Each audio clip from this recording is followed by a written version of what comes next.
I'm tired of debating. Let's deal with some problems.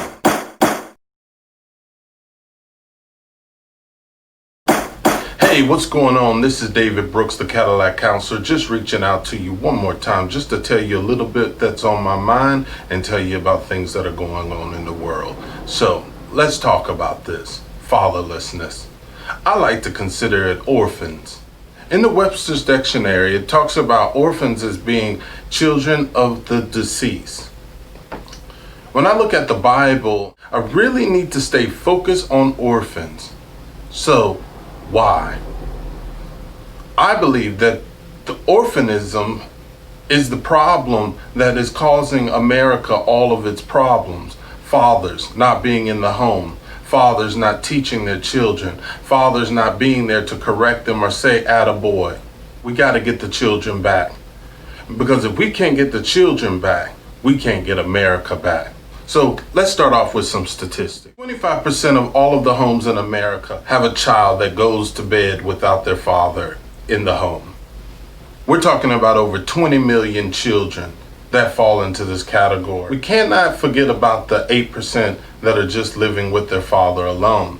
I give them their props. 63% of all suicides for adolescents come from a fatherless home. 90% of all runaways come from a fatherless home. 85% of children that deal with behavioral issues stem from a fatherless home. 71% of dropouts come from a fatherless home. 71 to 75% of adolescents that start using before the age of 18 come from a fatherless home. Of rapes and abusive situations to an adolescent from another adolescent is 75%. Guess what? Coming out of a fatherless home. We can't forget about poverty whenever we talk about fatherless homes. If a child can't get to a computer, or they can't get to things that stimulate their brains, different games that cost different kinds of money. We're not talking about video games here. I'm talking about stimulation of the brain. Things that cause a child to really start to think differently about the world around them. If they don't have it at the home and the mother can't afford it, what are we going to do? Just allow that child just to be without? We got to get it together, people. When we look at the behavioral and mental health issues that plague the children that come from a fatherless home, they have a greater percentage of having depression, obesity, suicide, and other aggressive behaviors. The community involvement, if there's not a lot of dads that are around and a lot of fathers that are around, there's no examples for the children to have.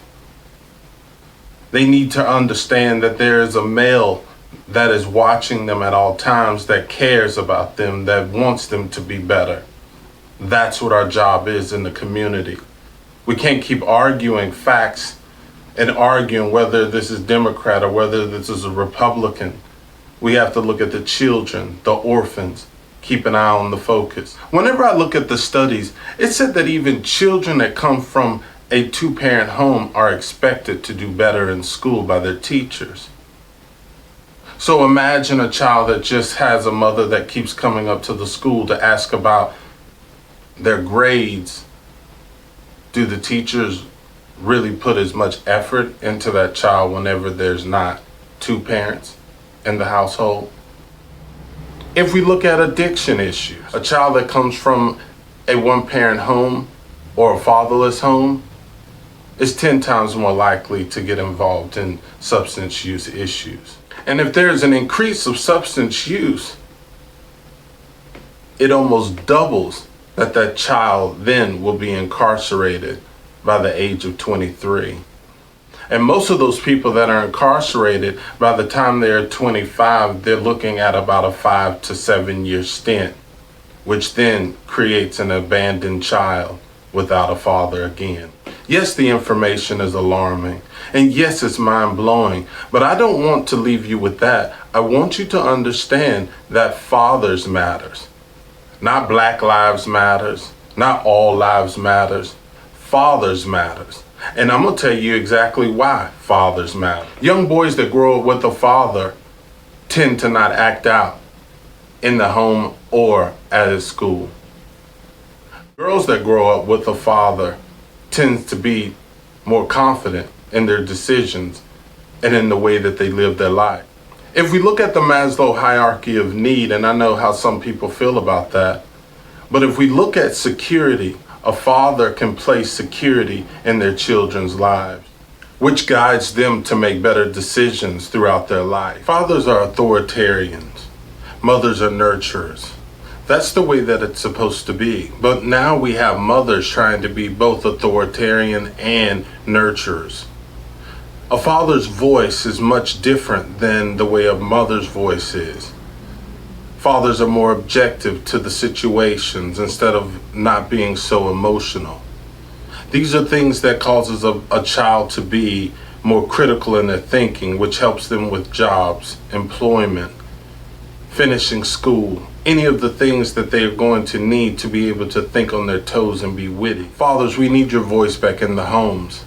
These are the major concerns about why these things are more issues than what they should be. People are so caught up in the world and understanding whether this is a Democratic issue, a Republican issue. It's none of those issues. This is just about orphans out there not having their families, not having their fathers in the home. We in the community have to do better. I know I have to do better. Yes, I'm at the house with my 4 kids and I'm around them all the time, but it doesn't mean that I'm in their lives all the time. A lot of times we get caught up in social media. We get caught up being on the golf course, being at the golf range, playing video games. There's a lot of things, just being in the street, looking at women, womanizing. We have many different things that cause us not to be in our children's life. But this is what I call to action. And that's why I focus on criminogenic issues. These are the problems. What's keeping our adults from acquiring these jobs? What's going to keep them out of jail? A lot of times we're focused on issues that aren't real issues. We are stuck on talking about tolerance and dependency, but after that, then what?